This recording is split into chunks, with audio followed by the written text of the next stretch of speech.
Tener trastorno límite de personalidad significa que has pasado por mucho dolor y por lo tanto las personas que lo presentan son sobrevivientes emocionales.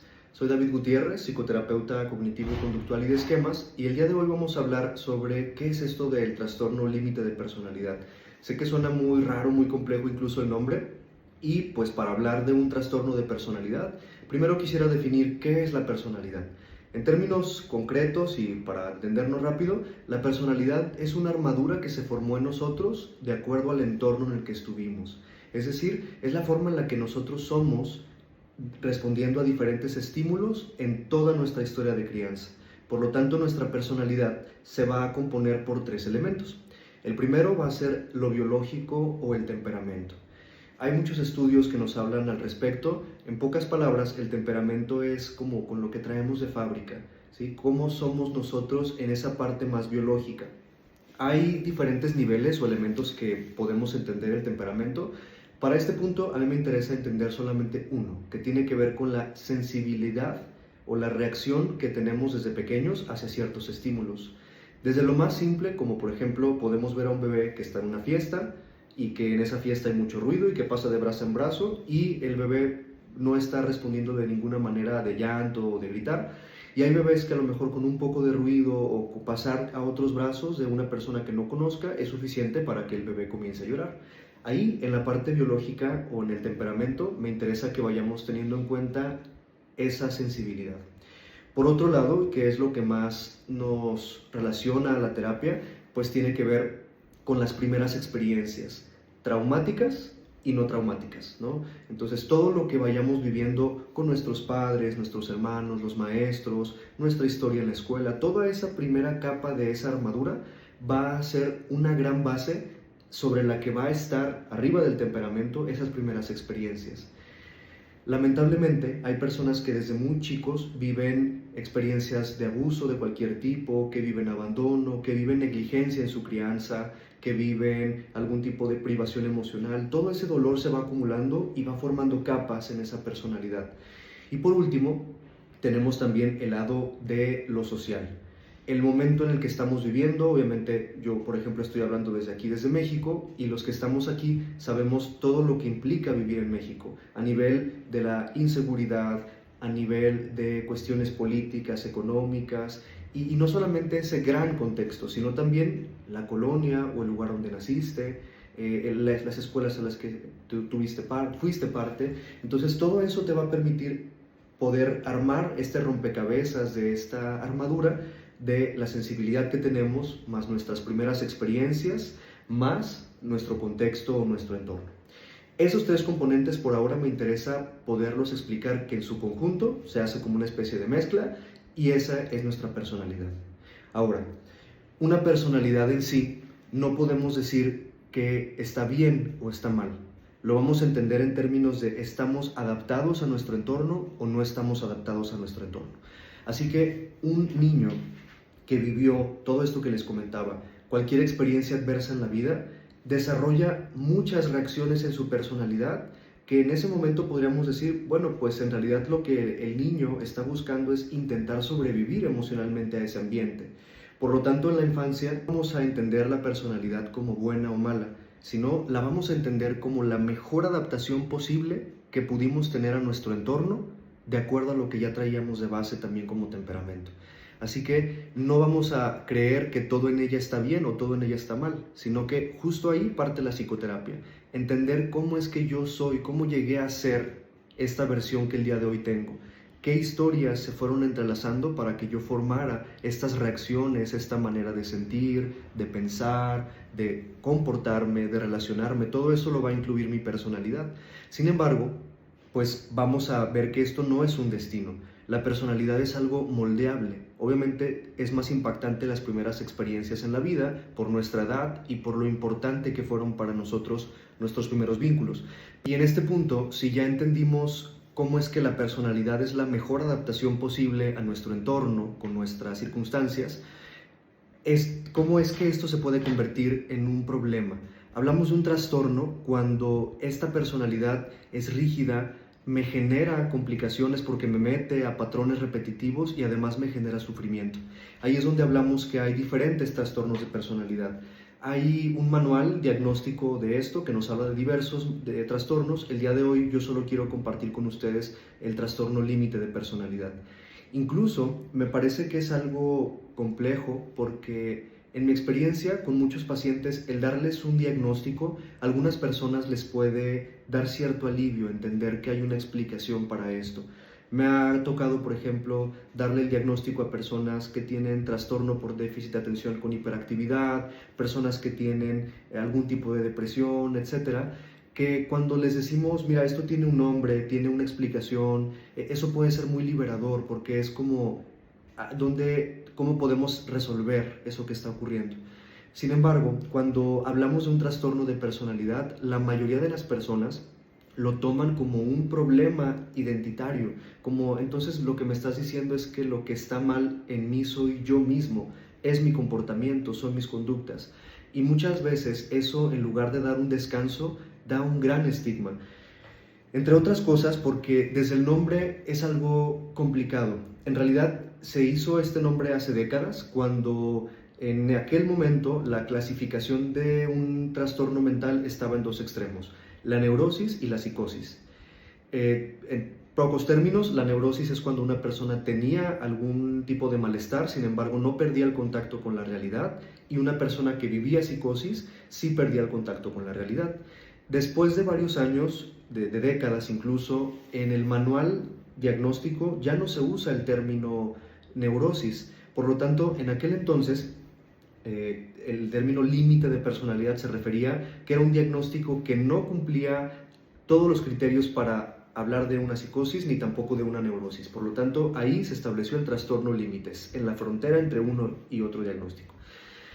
Así que, como les decía, como ya no se usa el término neurosis, al menos en una área de clasificación de trastornos o manuales clínicos, en realidad ya hablar de un trastorno límite no nos habla de una ubicación en esta doble extremo. Y a pesar de que se han hecho algunos grupos que pues están solicitando y están investigando el asignarle otro tipo de nombre, hasta la fecha ese es el nombre oficial. Así que hay algunos autores que proponen que el nombre trastorno límite de personalidad habla más de la confusión del terapeuta o del clínico que está tratando que de la vivencia como tal. Así que empezamos con una carga en el estigma desde el nombre. Lo segundo es que también hay una carga de estigma social. Cuando a alguien se le dice, ay, tienes que ir al psiquiatra o ya estás loco o mira cómo te comportas, la mayoría de las personas con este diagnóstico han vivido entornos muy complicados y ahorita hablaremos de ellos. Así que asignarle además una etiqueta y que la persona se sienta como alguien defectuoso o etiquetado, eso puede complicarnos aún más los síntomas porque justo de eso se trata este diagnóstico, de la historia de vida que hay detrás de eso. Yo siempre digo que hay que entender que el diagnóstico no es explicativo, es descriptivo. Es decir, la diferencia entre una enfermedad y un trastorno es que una enfermedad médica es algo identificable, que tiene alguna causa que podemos relacionar y que tiene un tratamiento, ¿no? Sin embargo, un trastorno en realidad es un conjunto de patrones de pensar, de sentir, de actuar, de relacionarse con otros. Y eso puede cambiar. Así que un trastorno en realidad es este conjunto de patrones. Así que para la persona que recibe el diagnóstico, muchas veces no es algo liberador, sino se vive como algo que yo estoy mal, que estoy roto de alguna manera, que esto es una condena y que además los familiares lo viven como algo extraño, ¿no? Como si eso fuera, insisto, una enfermedad y de pronto hay familiares que se acercan y preguntan, pero ¿cómo tengo que tratarlo? ¿Cómo tengo que comportarme? Y eso complica la relación familiar en vez de ayudar. Y es duro decirlo, pero también hay un gran estigma alrededor de la práctica de los psicólogos y psiquiatras. Muchas personas, de acuerdo a su modelo o a sus experiencias, catalogan a estas personas como alguien conflictivo, manipulador, que tiene mucha resistencia al cambio. Sin embargo, desde la terapia de esquemas podemos entender que la relación terapéutica, el vínculo que se forme entre el consultante y el terapeuta, eso es algo reparador. No es que sean personas que estén resistiéndose al cambio, sino que la personalidad en general es resistente al cambio porque es producto de todas estas experiencias. Está diseñada para la supervivencia física y emocional. Así que cuando estas reacciones comienzan a presentarse dentro del consultorio, es oro molido para poder intervenir en vivo y para poder desarrollar diferentes estrategias basadas en ese vínculo entre el terapeuta y el consultante. Voy a compartir con ustedes una historia que nos va a ejemplificar pues esto, ¿no? María es una mujer que tiene 35 años, ella está casada y tuvo una discusión muy fuerte con su esposo. El fin de semana discutieron, se escaló muchísimo el problema y él se sale de la casa. Y estaba tan enojado que dejó de responder. Así que en ese punto María comienza a sentir de un segundo a otro, cuando él cierra esa puerta y cuando no responde las llamadas, una intensidad emocional que es difícil de describir. Es como si ese dolor le quemara por dentro, es algo insoportable, es un dolor emocional que se activa de un momento a otro y aunque se intenten muchas cosas, no se quita. Ella en ese momento ve que la única opción para que se quite es que él regrese. Tiene miedo a que no vuelva, a que se divorcien, tiene miedo a que se separen. Así que comienza a escribirle muchos mensajes, pero desde el enojo, porque está muy molesta con él de todo lo que le hace sentir. Comienza a sentir mucha desesperación, le escribe, le ofende, pero por otro lado, después de que ella relee esos mensajes, siente mucha culpa, se siente avergonzada de tener que necesitar eso de él. Y entonces los borra, comienza a marcarle muchas veces y él no responde, deja de insistir, incluso comienza a molestarse con ella misma, de sentir que lo necesita demasiado. Para intentar quitar todo ese malestar emocional, ella va a buscar distraerse, porque siente que nada más la puede llenar más que él. Entonces va a comenzar a intentar buscar amigas para salir a distraerse, ir a la plaza a comprar algunas cosas, tiene una necesidad de dejar de sentir y busca a lo mejor el alcohol, y ya estando tomada, va a comenzar a tener pensamientos de atentar contra ella misma. Es una forma en la que su mente le da un camino en el que, para dejar de sentir este gran dolor emocional, el cuerpo lo ve como una señal de cambiar el foco del dolor de alguna manera. También cuando comienza a desahogarse con sus amigas y de pronto puede sentir que alguien la interrumpe, puede reaccionar de forma súper impulsiva, va a ser grosera con sus amigas, va a ser un problema con las amigas y se va a retirar. Cuando se va con sus amigas va a comenzar a criticarse a ella misma del por qué reacciona así, incluso va a comenzar a dudar de ella misma, que si es una buena amiga, que si es una buena persona, que a lo mejor ni siquiera realmente quiere estar con su marido. Entonces comienza a confundirse de quién es ella, de qué quiere en la vida. Así que podemos entender que este manual de diagnóstico no son casillas que llenar, son reacciones de vivencias pasadas. Así que cuando digo pasadas me refiero en la misma historia de María, que más adelante veremos cómo es que llegamos a desarrollar toda esta serie de síntomas. Obviamente esto se va a presentar de diferentes maneras y en cada área distinta de la vida. Ahora, estos síntomas no se van a presentar de forma aislada, se van a presentar muchas veces de forma conjunta y entrelazada y van a formar algo que llamamos una trampa vital, es decir, los mismos síntomas me van a meter a este tipo de problemas, a este tipo de dificultades en mi vida cotidiana. Así que en este ejemplo que yo les daba, pues ahora María tiene un problema con sus amigas, ahora María tiene algunas deudas, posiblemente se ponga en riesgo cuando maneje tomada. O sea, esas mismas reacciones van a generar otros problemas que van a amplificar y complicar estos síntomas. Así que hay que entender que detrás de cada una de estas casillas hay una historia, hay una explicación del por qué alguien llega a hacer esto. Las investigaciones nos hablan que una persona que vive trastorno límite en realidad tiene arriba del 50% de probabilidad que el resto de la población de haber vivido alguna experiencia de abuso o violencia, alguna experiencia de negligencia, descuido, privación emocional. Son personas que muchas veces no tuvieron a un adulto amoroso que los pueda guiar, comprender, orientar. Por lo tanto, esto nos habla que las reacciones son una forma de afrontamiento ante ese tipo de entornos. Y ahí es donde entramos a otro debate, que si cuando estamos hablando de un trastorno límite, que la persona ha vivido por tanto y tanto dolor, hay algunos autores que nos proponen que entonces no es un trastorno límite, sino le llaman, es un trastorno de trauma complejo en el desarrollo. Aún está el debate porque podemos decir que Cuando hablamos de este diagnóstico, estamos dando la mirada y estamos enfocándonos hacia el verdadero problema. El verdadero problema no es la persona, ni su personalidad, sino las experiencias tan complejas y tan dolorosas que han llevado a la persona a desarrollar estas estrategias adaptativas en su momento y tan disfuncionales en el presente. Muchas de ellas, lo decimos así, están recreando el sufrimiento del que siempre han querido salir. Sin embargo, al no tener otras estrategias, siguen empleando esta misma personalidad. Así que hay aún a este debate en que si estamos hablando de que ambos diagnósticos pueden solaparse o también que estamos hablando de un continuo de acuerdo a la intensidad de las experiencias traumáticas o de la historia de vida y de los síntomas. Yo en realidad siempre lo que digo es que el diagnóstico nos ayuda más a los profesionales para una comunicación profesional y para la hora de ejecutar una psicoterapia, poder saber hacia dónde nos vamos a dirigir.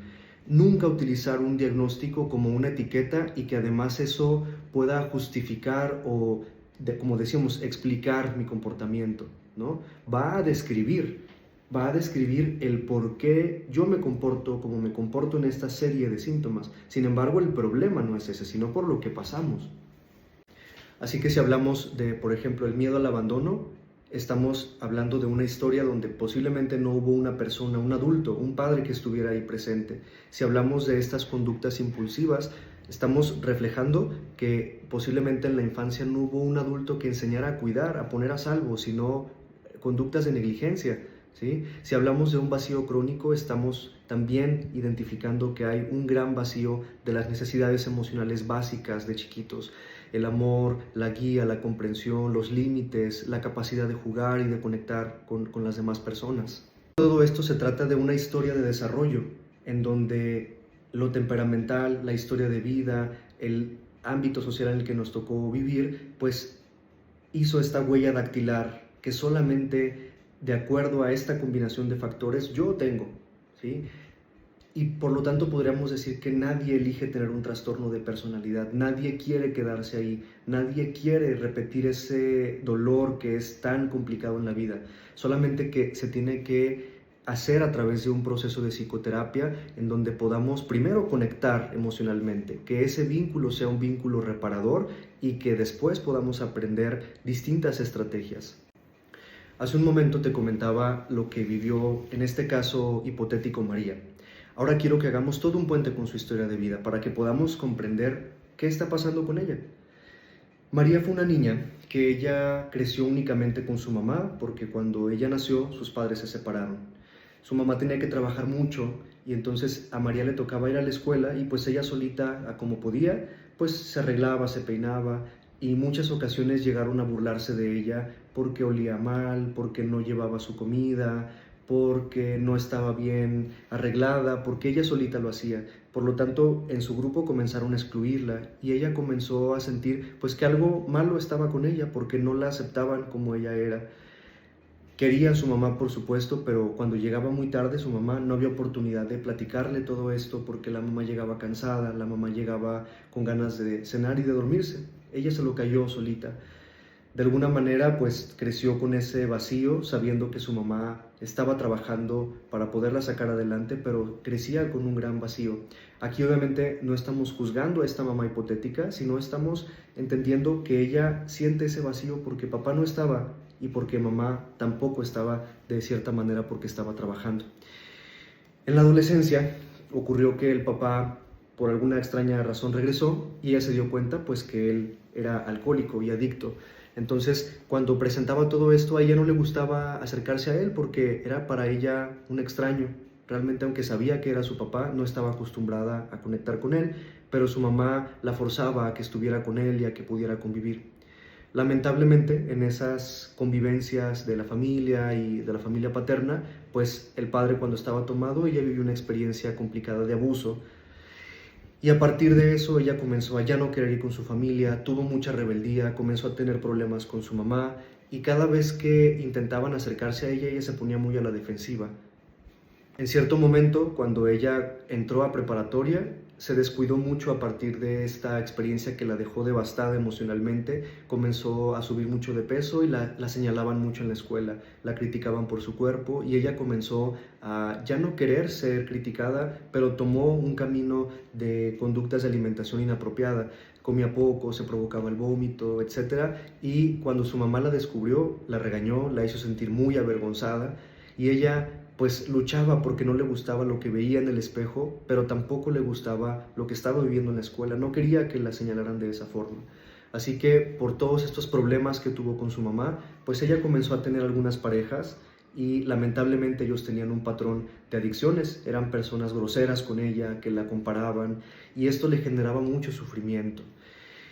Así es como podemos ver que una persona que no lo ha vivido podría creer que esto es como, demasiado. ¿Cómo alguien puede vivir todo eso? En realidad, esto es algo ligero en comparación con lo que podemos escuchar que las personas han vivido en su historia de vida a partir de tanto dolor, de tantas experiencias que van dejando esas huellas. Así es como ese abandono en realidad tiene que ver con la historia con su papá, esa impulsividad. Todos los síntomas son únicamente el reflejo de cómo. Así que en resumen, quisiera ser muy enfático en esto y repetirlo. El problema no eres tú, el problema es la historia por la que tú has atravesado y todo ese dolor que se ha acumulado en tu personalidad y en tus reacciones. No estás enfermo, no es algo que sea una condena de por vida. Lo que necesitas, en caso de que tú te identifiques con estos síntomas o conozcas a alguien, es un proceso de psicoterapia. Hay hoy en día mucha investigación al respecto, hay terapias basadas en evidencia que son las que yo recomiendo, específicamente la terapia de esquemas, que es con la que yo manejo, y más adelante les haré videos más específicos de cómo trabaja la terapia de esquemas. Pero todo esto tiene una posibilidad. Todos los capítulos anteriores de tu historia nos hablan de todo el dolor que has atravesado porque eres un sobreviviente. Y esa misma capacidad de resiliencia va a ser tu gran fortaleza para poder escribir los siguientes capítulos de tu historia. Y en ese acompañamiento de los siguientes capítulos, tu terapeuta puede ser alguien que te acompañe a cambiar la trama, a cambiar el flujo de esa historia para que puedas tener una vida satisfactoria, porque es posible. Te invito a que te suscribas a mi canal, que le des like a este video y que actives la campanita para que te pueda avisar en los siguientes videos que voy a estar subiendo sobre este tema.